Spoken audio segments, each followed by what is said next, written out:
Greetings from Punta Mita.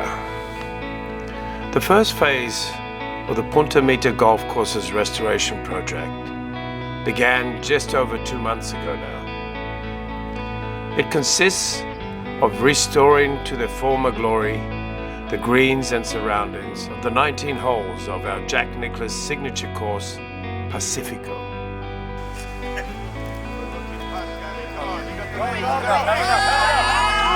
Home of the world-renowned Tail of the Whale Natural Island Par 3.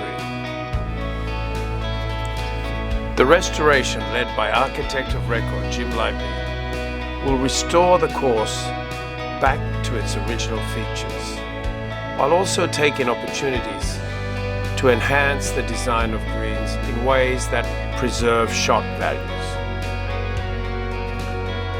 For over 20 years now, Pacifico Golf Course has been and is a living, changing animal in continual evolution. That said, it is intrinsically the same golf course. Between now and December, when we plan to reopen Pacifico, we will be sharing updates for you to enjoy as all the team here in Punta Mita are working diligently towards a rejuvenated Pacifico course,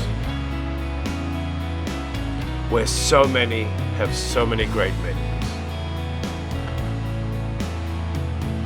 A special place indeed, where surely many more great memories await us all.